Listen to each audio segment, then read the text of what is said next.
Chapter 9. An odd moment of complete silence hung over the glade. It was as if a supernatural wind had swept through the place and sucked out all the sound. Newt had read the message aloud for those who couldn't see the paper, but instead of erupting in confusion, the gladers all stood dumbfounded. Thomas would have expected shouts and questions, arguments, but no one said a word. All eyes were glued to the girl, now lying there as if asleep, her chest rising and falling with shallow breaths. Contrary to their original conclusion, she was very much alive. Newt stood, and Thomas hoped for an explanation, a voice of reason, a calming presence, but all he did was crumple the note in his fist, veins popping from his skin as he squeezed it, and Thomas's heart sank. He wasn't sure why, but the situation made him feel very uneasy. Albie cupped his hands around his mouth. Medjax! Thomas wondered what that word meant. He knew he'd heard it before, but then he was abruptly knocked aside. Two older boys were pushing their way through the crowd. One was tall with a buzz cut, his nose the size of a fat lemon. The other was short and actually had gray hair already conquering the black on the sides of his head. Thomas could only hope they'd make some sense of everything. So what do we do with her? The taller one asked, his voice much higher pitched than Thomas expected. How should I know? Albie said. You two shanks are the Medjacks. Figure it out. Medjacks. Thomas repeated in his head, a light going off. They must be the closest thing they have to doctors. The short one was already on the ground, kneeling beside the girl, feeling for her pulse and leaning over to listen to her heartbeat. Who said Clint had first shot at her? Someone yelled from the crowd. There were several barks of laughter. I'm next. How can they joke around, Thomas thought. That girl's half dead. He felt sick inside. Albie's eyes narrowed, his mouth pulled into a tight grin that didn't look like it had anything to do with humor. If anybody touches this girl, Albie said, you're going to spend the night sleeping with the grievers in the maze. Banished. No questions. He paused, turning in a slow circle as if he wanted every person to see his face. Ain't nobody better touch her. Nobody. It was the first time Thomas had actually liked hearing something come out of Albie's mouth.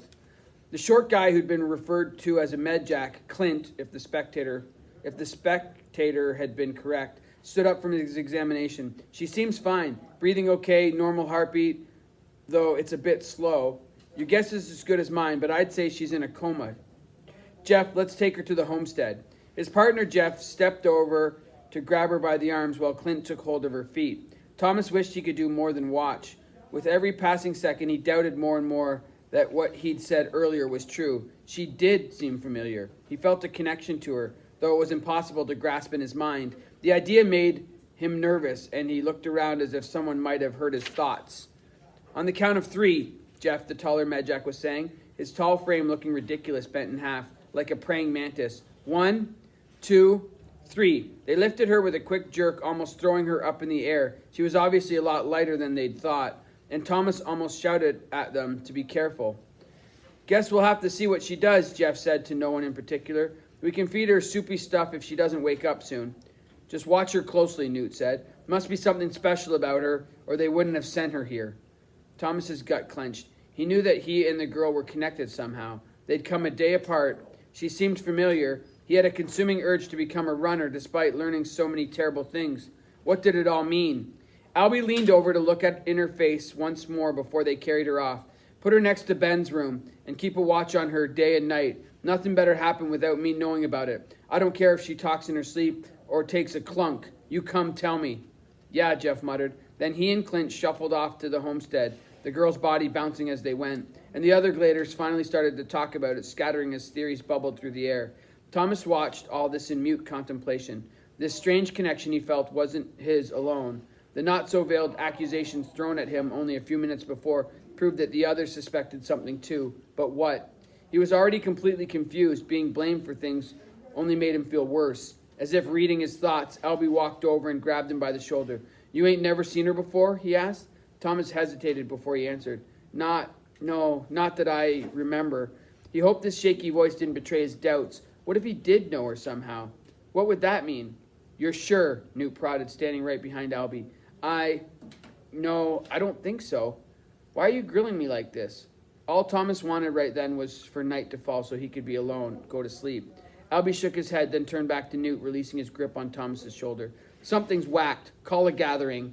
He said it quietly enough that Thomas didn't think anyone else heard, but it sounded ominous. Then the leader and Newt walked off, and Thomas was relieved to see Chuck coming his way. Chuck, what's a gathering? He looked proud to know the answer. It's when the keepers meet.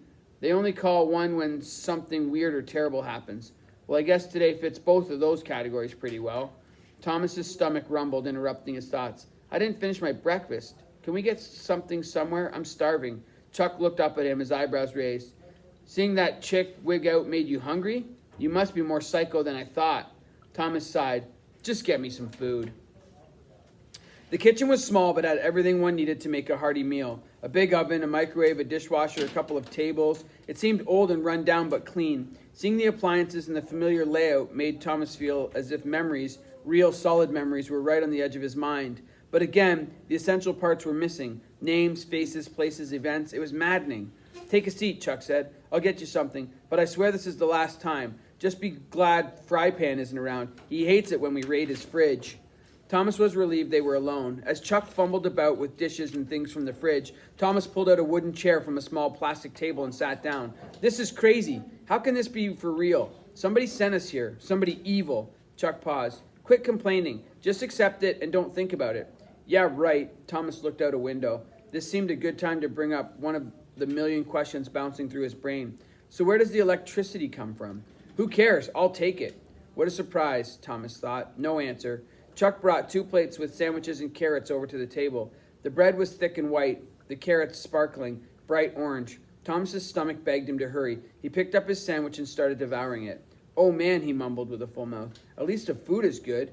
Thomas was able to eat the rest of his meal without another word from Chuck, and he was lucky that the kid didn't feel like talking, because despite the complete weirdness of everything that had happened within Thomas's known reach of memory, he felt calm again, his stomach full, his energy replenished, his mind thankful for a few moments of silence. He decided that from then on he'd quit whining and deal with things. After his last bite, Thomas sat back in his chair. So Chuck, he said, as he wiped his mouth with a napkin, what do I have to do to become a runner? Not that again. Chuck looked up from his plate, where he'd been picking at the crumbs. He let out a low, gurgly burp that made Thomas cringe. Albie said I'd start my trials soon with the different keepers. So when do I get a shot with the runners? Thomas waited patiently to get some sort of actual information from Chuck. Chuck rolled his eyes dramatically, leaving no doubt as to how stupid an idea he thought that would be. They should be back in a few hours. Why don't you ask them? Thomas ignored the sarcasm, digging deeper. What do they do when they get back every night? What's up with the concrete building? Maps. They meet right when they get back before they forget anything. Maps? Thomas was confused. But if they're trying to make a map, don't they have a paper to write on while they're out there? Maps. This intrigued him more than anything else he'd heard in a while. It was the first thing suggesting a potential solution to their predicament. Of course they do, but there's still stuff they need to talk about and discuss and analyze and all that clunk. Plus, the boy rolled his eyes, they spend most of their time running, not writing. That's why they're called runners. Thomas thought about the runners and the maps. Could the maze really be so massively huge that even after 2 years, they still hadn't found a way out?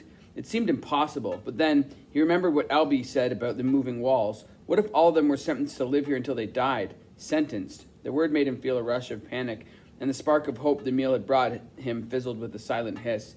Chuck, what if we're all criminals? What if we're murderers or something? Huh? Chuck looked at him as if he were a crazy person. Where did that happy thought come from? Think about it. Our memories are wiped. We live inside a place that seems to have no way out, surrounded by bloodthirsty monster guards. Doesn't that sound like a prison to you? As he said it out loud, it sounded more and more possible. Nausea trickled into his chest. I'm probably 12 years old, dude. Chuck pointed to his chest. At the most 13. You really think I did something that would send me to prison for the rest of my life? I don't care what you did or didn't do. Either way, you have been sent to a prison. Does this seem like a vacation to you? Oh man, Thomas thought. Please let me be wrong. Chuck thought for a moment. I don't know. It's better than, yeah, I know, living in a pile of clunk. Thomas stood up and pushed his chair back under the table. He liked Chuck, but trying to have an intelligent conversation with him was impossible. Not to mention frustrating and irritating. Go make yourself another sandwich. I'm going exploring. See you tonight. He stepped out of the kitchen and into the courtyard before Chuck could offer to join him. The glade had gone back to business as usual. People working the jobs, the doors of the box closed, sun shining down. Any sign of a crazed girl bearing notes of doom had disappeared.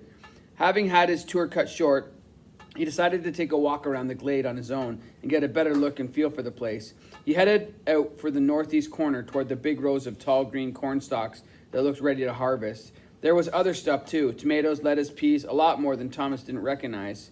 He took a deep breath, loving the fresh whiff of dirt and growing plants He was almost positive the smell would bring back some sort of pleasant memory, but nothing came. As he got closer, he saw that several boys were weeding and picking in the small fields. One waved at him with a smile, an actual smile. Maybe this place won't be so bad after all, Thomas thought. Not everyone here could be a jerk. He took another deep breath of the pleasant air and pulled himself out of his thoughts. There was a lot more he wanted to see. Next was the southeast corner where shabbily built wooden fences held in several cows, goats, sheep, and pigs. No horses, though. That sucks, Thomas thought. Riders would definitely be faster than runners. As he approached, he figured he must have dealt with animals in his life before the glade. Their smell, their sound, they seemed very familiar to him. The smell wasn't quite as nice as the crops, but still, he imagined it could have been a lot worse. As he explored the area, he realized more and more how well the gladers kept up the place, how clean it was. He was impressed by how organized they must be, how hard they all must work. He could only imagine how truly horrific a place like this could be if everyone went lazy and stupid. Finally, he made it to the southwest quarter near the forest. He was approaching the sparse skeletal trees in front of the denser woods when he was startled by a blur of movement at his feet, followed by a hurried sound of clacking sounds. He looked down just in time to see the sun flash off something metallic, a toy rat, scurrying past him and toward the small forest. The thing was already 10 feet away by the time he realized it wasn't a rat at all. It was more like a lizard, with at least 6 legs scuttling, the long silver torso along. A beetle blade. It's how they watch us, Albie had said. He caught a gleam of red light sweeping the ground in front of the creature as if it came from its eyes. Logic told him it had to be his mind playing tricks on him, but he swore he saw the word wicked scrawled down its rounded back in large green letters. Something so strange had to be investigated. Thomas sprinted after the scurrying spy, and in a matter of seconds he entered the thick copse of trees, and the world became dark.